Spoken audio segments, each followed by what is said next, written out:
Olá galera, meu nome é Antônio Carlos, eu sou advogado. Esse vídeo está sendo feito para o canal Direito no Popular, aquele canal maravilhoso que te passa de maneira descomplicada tudo e mais um pouquinho sobre direito. E hoje nós vamos falar com João Luiz da Silva. Ele é nada mais nada menos que egresso do sistema prisional, estudante de direito e trabalha na ONG Rio de Paz. Obrigado por aceitar o convite.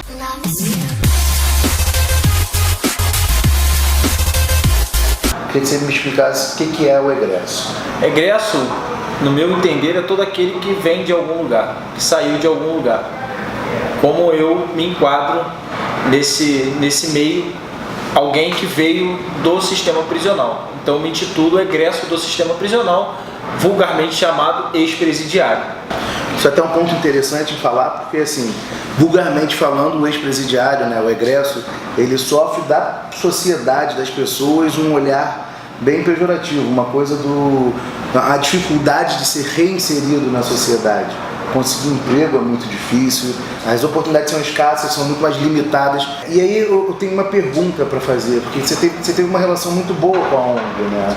Tanto quanto você, no momento que você estava preso e no momento que você estava começando a tentar ter a oportunidade para mudar de vida. Como foi isso?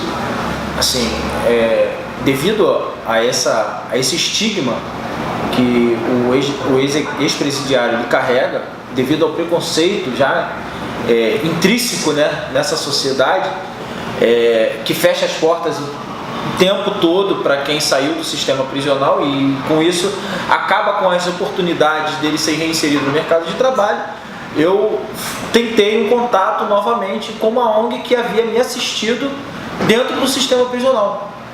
Essa ONG ela promovia uns trabalhos humanitários dentro da carceragem que foi extinta a carceragem de Neves, a 73DP, que era uma carceragem da Polícia Civil. Só um segundo, isso é no Rio de Janeiro, na verdade isso é em Niterói, né? Rio de Janeiro só para...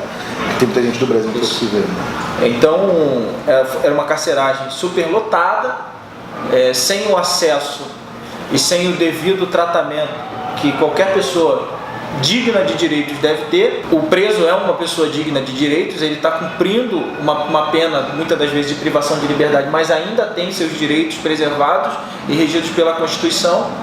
E lá eles estendiam um atendimento que eles faziam na sua sede, eles levavam esses atendimentos para o sistema prisional, para as prisões, que eram atendimentos de psicólogos, atendimentos jurídicos, dentistas. Quinzenalmente eles faziam esses multirões, né? Organizavam-se algumas pessoas e eles levavam essas pessoas para dentro da prisão para fazer esses atendimentos que o Estado não fazia.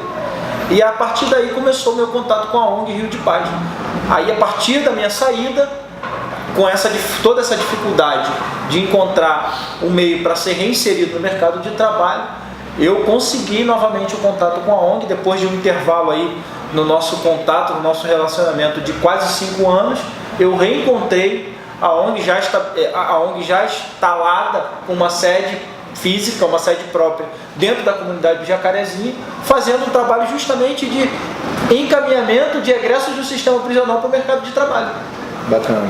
E aí eu comecei a participar de alguns eventos promovidos pela ONG, como as manifestações, alguns projetos sociais que a ONG ela promove com um projeto de musicalização para as crianças da comunidade. Eu comecei a me envolver e aí apareceu a oportunidade de eu trabalhar efetivamente na ONG e lá estou até hoje. Bacana. E de onde surgiu essa ideia de cursar Direito? Na cadeia. Literalmente? Literalmente na cadeia. Porque o preso, ele fica muito refém daquilo que as pessoas dizem para ele que é o seu direito, aquilo que vai fazer por ele, mas ele não sabe se aquilo realmente é o correto. Entendi. E aí a necessidade de estudar aquilo, de saber daquilo em que eu estava envolvido, de ser parte num processo, me acendeu o desejo de aprender. E a partir do momento que eu comecei a aprender, comecei a ler, eu me vi fazendo aquilo para a vida. Estudar os ramos do direito, a quem se destinava todo esse mecanismo que a gente é envolvido o tempo todo, o dia inteiro, nas nossas mínimas ações, a gente está envolvido com o direito na nossa vida. E aí eu comecei a me apaixonar por isso e coloquei na minha cabeça, saí de lá com a convicção de que iria fazer uma faculdade de Direito, que é o que eu estou fazendo hoje. Ele foi preso sendo preso. Ele foi preso novamente, já estando preso. Ele vai explicar um pouquinho melhor pra gente, para vocês entenderem a organização que a gente tem no Brasil, né? Rio de Janeiro é uma cidade bem grande e tão organizada, mas tão organizada que ele foi preso, ele perdeu... Quer dizer, conta a história que é melhor.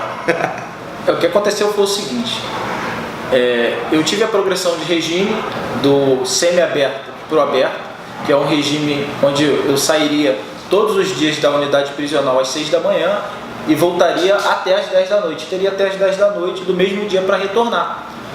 Um desses dias que eu saí às 6 da manhã, eu me encaminhei para o centro da cidade do Rio de Janeiro para tentar uma vaga de emprego.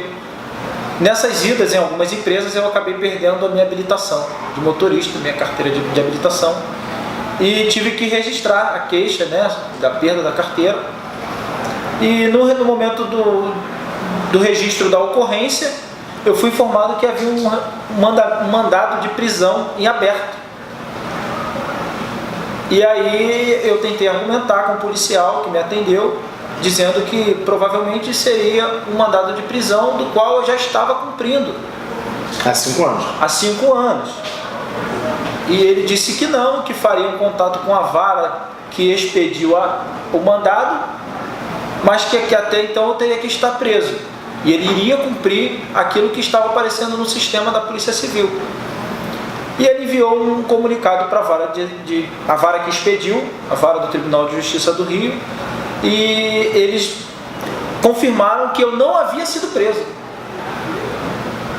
Isso nós estávamos no ano de 2014 e eu tinha sido preso em 2010. Ou seja, um mandato de prisão que não foi recolhido, que não foi informado à vara que expediu, que já tinha sido efetuado. E como a vara que expediu confirmou uma informação equivocada, o policial, ele me prendeu, me algemando, me colocando novamente dentro de uma cela, me colocando dentro de uma viatura policial e me transferido para uma outra delegacia, dentro de um horário de rush, da Central do Brasil, do Rio de Janeiro. Todos que ali passavam me viam algemado, sendo segurado pelas calças, como se fosse um mega criminoso. Eu estava cumprindo a sentença estabelecida pelo juiz. Desta mesma vara, que é o importante dizer. Em 2010 ele foi preso, esse mandado de prisão não foi recolhido, não foi dado baixa, sei lá porquê, constava no sistema como se ainda estivessem buscando ele, e quando ele perde seu documento tentando conseguir um emprego, ele vai preso de novo, pelo mesmo motivo que ele havia sido há quase 5 anos antes. E a vara não reconheceu isso. Ele teve que contratar um advogado, desesperado, conseguiu sair da delegacia na madrugada para voltar para a cadeia. Esse é o Brasil. Agora você imagina uma pessoa que está quase 5 anos presa, consegue progressão de regime, está tentando arrumar um emprego, tem o seu documento extraviado, furtado, enfim. Vai na delegacia registrar uma coisa para fazer tudo dentro da lei, e a própria lei prende ele novamente. É sobre esse sistema que a gente tem que ir contra. E aliás, tem uma coisa muito interessante também, né? Como é que foi o seu contato com direitos humanos dentro de toda essa seara dos últimos anos? Então, hoje eu me coloco como o povo que luta em prol dos direitos humanos, né? Eu, sem saber, dentro das unidades prisionais onde eu passei, eu já militava em favor de direitos essenciais, direitos fundamentais, que são os direitos humanos, e não sabia, não tinha a menor noção que isso fazia parte de um conjunto jurídico estabelecido dentro de uma Constituição. O sistema prisional é uma privação não só da liberdade, é uma privação de dignidade, é uma privação de identidade, é uma privação de alimento, de coisas mais básicas que você pode imaginar.